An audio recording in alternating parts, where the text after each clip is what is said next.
Hello everyone, welcome to वैदिक finance. आज मैं आपसे डिस्कस करने वाला हूं कि why you can consider having Nestle India stock in your portfolio for long term investing. और कौन सा ऐसा मोनोपोली प्रोडक्ट है नेस्ले इंडिया के पास जिसका कोई कंपटीशन ही एग्जिस्ट नहीं करता, और अगर कोई कंपटीशन आने की कोशिश भी करता है तो उसके लिए एक बहुत बड़ा एंट्री बैरियर वो साबित होगा। So without wasting much time, let's begin. But उससे पहले अगर आपने चैनल को सब्सक्राइब नहीं किया है तो प्लीज हिट दैट बटन। क्यों? Because we are committed to give you unbiased and quality content and I promise you won't regret subscribing. Nestle India is a silent monopoly developed over decades. अगर आपको लगता है कि Nescafe, मंच या KitKat में Nestle की मोनोपोली की मैं बात कर रहा हूं तो ये सही नहीं है। Although there is no denying that these are also power pack brands and big brands of Nestle, लेकिन मैं इनकी बात नहीं कर रहा हूं। देखिए, स्टॉक मार्केट में कहते हैं कि भाव भगवान छे। मतलब स्टॉक का प्राइस अगर बढ़ा हुआ है, उसका वैल्यूएशन हाई है, स्टॉक एक्सपेंसिव है, तो उसका कोई ना कोई रीजन जरूर होता है। कोई बिना रीजन के ऐसे पैसे नहीं फेंकता। नेस्ले का price to earning multiple, P multiple 82 से भी ज्यादा है, जिसको हम बोल सकते हैं कि the stock is extremely extremely expensive.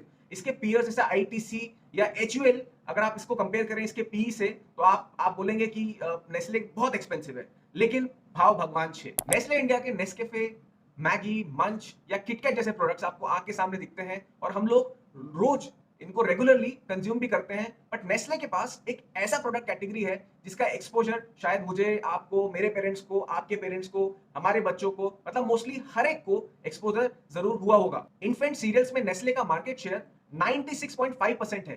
Can you imagine?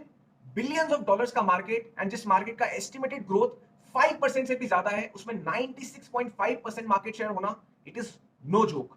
97% value share in the infant cereal market. Let that sink in for a while.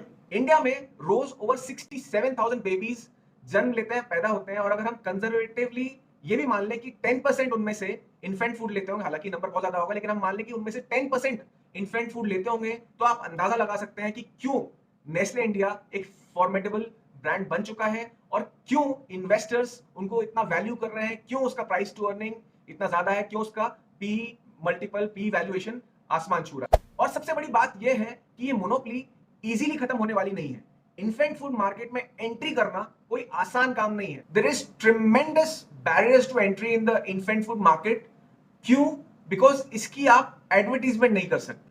Infant food in India is a prescription drug, which means it cannot be advertised. According to WHO, mother's milk best source होता है nutrition का, इसलिए government easily fresh licences ही नहीं grant करती for the manufacturing of infant foods in India.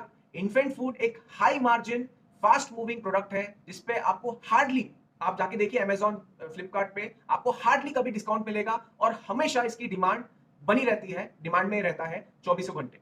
Martial investment managers के सौरभ मुखर्जी के words में बोलूं तो Nestle India's numbers have been phenomenal and tick all the boxes of what is called classic compounder, making it a great company. Nestle India का return on capital employed, ROCE, 50% से भी ज्यादा रहा है, and it's going to be even 130 to 140% in some years, and it is going to continue that way for decades.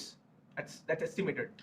इसीलिए जब Maggi पर ban लगा था और स्टॉक प्राइस अराउंड 5,400 के लेवल पर पहुंच गया था नेस्ले का, तो उस समय एक बहुत बड़ा और बहुत बढ़िया एंट्री पॉइंट था इस शेयर में घुसने का।